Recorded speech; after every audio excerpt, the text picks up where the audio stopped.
Next one here is Kayfabe, aka Greg. He wants to know, Jeff, do you have any backstories on how your father came up with the idea of scaffold matches? We've talked about that here before, Jeff, that your dad's kind of the innovator, the creator of the scaffold match. He certainly competed in the very first one. Did y'all ever have a conversation about that? You know what?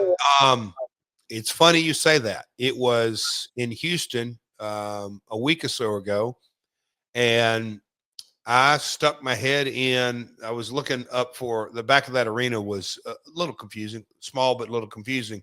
And I saw Brian Danielson and Conrad. He just looked at me and said, "Scaffold match, your father." And I'm like, what the? He goes, "Yeah." He said, "I just, I don't know. He was just watching all this, but we kind of had that conversation about it." And I said, "Yeah, I heard story after story after story about that scaffold match. And when I finally got to see it, wasn't a lot of action, but I'm not saying it was needed because the people, in Louisville Gardens were going bananas for that. And the whole kind of theory of, and we got into the psychology of, the whole scaffold mentality was people paid a ticket to see one bump, somebody fall off the scaffold. And that's how you sold it.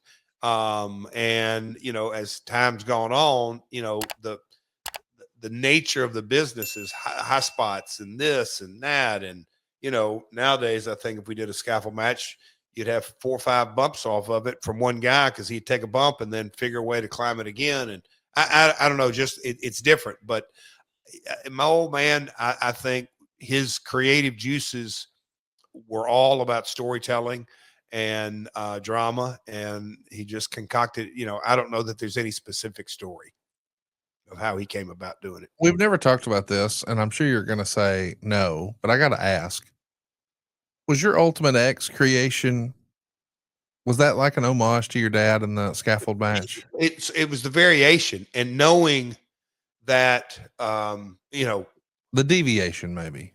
yeah, for sure. But the TNA version of the innovative version, all that. But I knew going like I had to really think that through. And I knew if we're going to do this, we have to put it on a card that is going to over deliver on action because there's only so much drama you can create up there. And again, there's one bump, and the drama is going to be having a guy almost take the bump, almost take the bump, almost take the bump, and then the one big bump. I think if I recall right, the first one was Rhino and AJ, I think. And like that's and Rhino wasn't a big fan. I wasn't completely aware of heights. That they wasn't a big fan of heights, but yes, it was. Even at WWE and creative department at TNA, we had it going back that, hey guys, let's think outside the box. Out of Text Exchange today with a buddy of mine in the music business, and I responded to him because he was complaining this time of year, and we're coming out, and sales in January and February and March for the little one-off shows aren't what they thought they'd be. And I said, hey man, get outside the box. You start thinking differently. And that was definitely a part of Elevation X, trying to think somewhat outside the box. Let's do another one here from Ed. He wants to know, with John Cena and AJ Styles hanging up the boots soon, what talent is the future of wrestling? Who 10 or 15 years from now will have the same fanfare? So that's interesting. I know it's probably hard to narrow it down to just one, but if you were to take a look at a young up and comer and say, man, 15 years from now, that guy's going to look back and he will have had a hell of a career. That Who comes is, to mind? well, I think everyone that could, whew, because the business is booming, or some people are saying the boom's over, but if you will, but our audiences continue to be fragmented much more so, and the world is attention is divided in so many different ways. And so I'm going to take it back to the kind of the core basics and go, okay, who's got a style that can have longevity, but a charisma that I'll say has the ability to continue that grind. And you look at Will Ospreay may be on the shelf right now, but he has a charisma that I think transcends years. I think Hangman transcends. I'm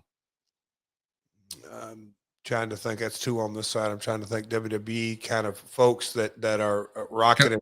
Can I give you one that maybe isn't on your list that I think you'll agree with? I could be wrong. Yeah. I'll throw two that come to mind immediately on the AEW side of things. Bandito and Tony Storm. Tony Storm is not a spring chicken. And I'm saying that respectfully, but yeah, I'm with you. How old do you think Tony Storm is? Early 30s. Yeah, she's exactly 30. Okay. So I'm just saying 10 years from now, because the question was 10 or 15 years from now. Okay. I think she could wrestle 10 more years. Oh, easy. Yeah. But I'm just saying, okay, fair enough. And you said Bandito. Yeah. I think Bandito has the potential to be, nobody's ever going to be Rey Mysterio, but the way he's revered in WWE, I think Bandito will be in 10 years. You mean AEW? No, I'm saying the way Rey is revered in WWE. I got you. The respect he carries in WWE today, I think Bandito will be the AEW equivalent 10 years from now. Fair point, pal. Yeah. No doubt. Is there anybody else in the AEW Ring of Honor vertical that you look at and you say, he's young, but this guy? Okay. Kyle. Yeah, Kyle Fletcher, I think, is the biggest no-brainer, and one I know he's relatively new there, but and you would maybe say he's not a spring chicken because he's 28. But Kevin Knight too. I think Kevin Knight is so early. Obviously, we've seen more from Kyle Fletcher, but everybody I talk to who knows him in real life and has actually worked with him, they're like, oh, they just rattle off. I'm with you, and yeah, his upside, because it's a building blocks in the dressing room or catering or however it may be. His charisma is going to explode on screen one day. And I'm not saying that it hasn't. It's just he hasn't had that opportunity. He just got there this year. That's what, and it's coming. Yeah. And he's developing right before our very eyes. But yes, you know what, Conrad? As you say that, I'd put him at the very top of the list. Well, I mean, again, I think he's different than what we see a lot of times. And again, I know we haven't necessarily seen a ton of just solo stuff from him because he did a fabulous job with the Jet Speed tag team, him and Mike Bailey. But everybody I've talked to who's worked with him, they just heap praise on him. And I'm like, okay, when they're doing it, it's going to be something. I agree. Hey, just in time for the holidays, what if you didn't have to worry about any of that credit card debt? If you're feeling stuck making the minimum payments and you don't want to have to put Christmas on a credit card, we can help at savewithconrad.com. We routinely help our listeners save hundreds of dollars a month. Find out how much money you can save right now for free at savewithconrad.com.